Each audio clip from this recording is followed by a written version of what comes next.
I worked at Station 1, Maryville, Indiana. How would I prioritize people in dangerous situations? There's a lot of factors that go into play. You would have to look at typically who's more in danger at the time, depending on the situation, whether, so let's say for instance, there's a building on fire or an apartment on fire, right? The first thing you want to do is you want to go in there and sweep the building and look for victims, anyone that's entrapped.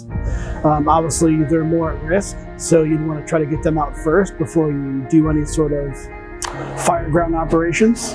Well, there's a system called the triage system, and it comes with tags.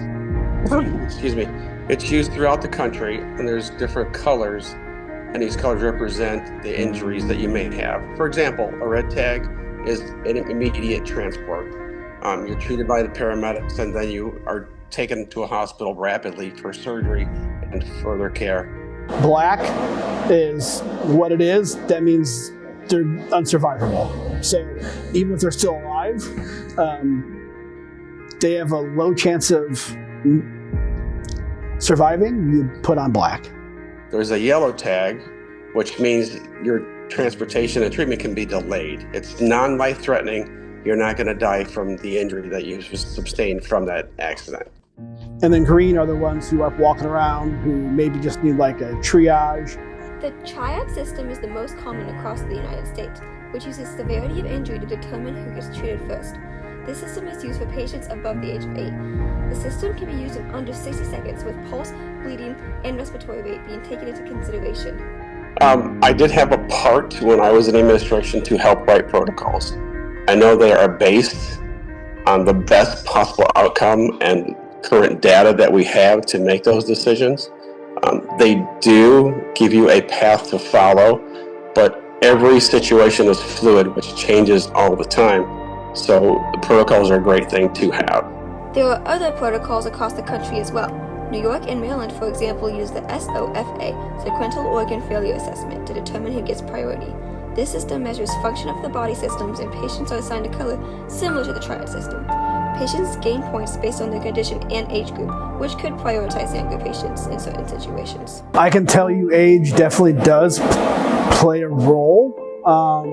I've been to apartment fires where kids have been trapped, and some with positive outcomes and some with negative outcomes, unfortunately. But I can tell you one instance.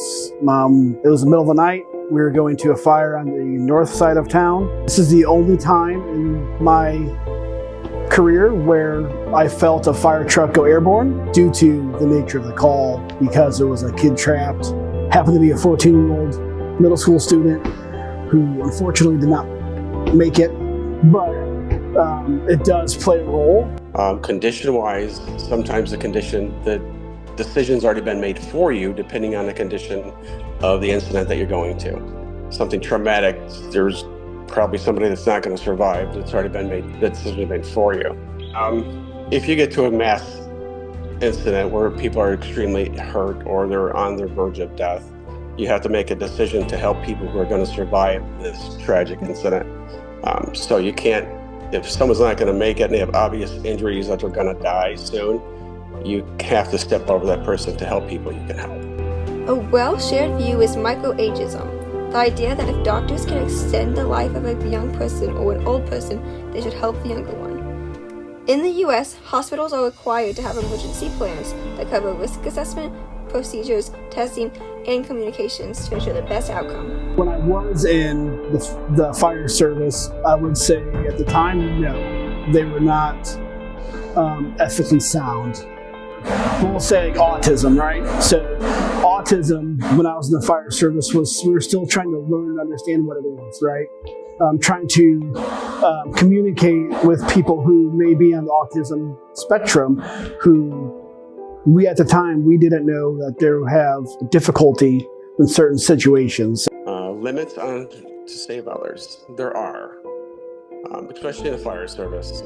I used to tell my engineer who would drive the truck that if he's gonna drive fast and we get to an accident, then it's gonna delay us getting to help somebody. And if you pull up to a house that is full of flames and out of every window, out of every door, you're not going to risk your life because nobody is salvageable inside that structure. The possibility of somebody surviving that inside that structure is very, very minimal. So you can't just risk your life to save something that you may not be able to save. Do I think there are limits that we should go to save others? Me personally, no. I know there are protocols in place that fire services do have where typically you want to go home, right? You don't want any of your coworkers to get injured, but that's the nature of the job, is you are to go into those high-risk situations, and that's what you train for. That's what you wear the gear for, to be able to withstand a lot of that hazards, right? So me personally, I think you should go to the ends of the earth to save others, and that was how I always felt, and that's how I still feel now. A general rule that you cannot save everybody. When I first started, I thought I could save the world, but I learned quickly that that is impossible. It's an impossible mission to do, but you can't save everybody.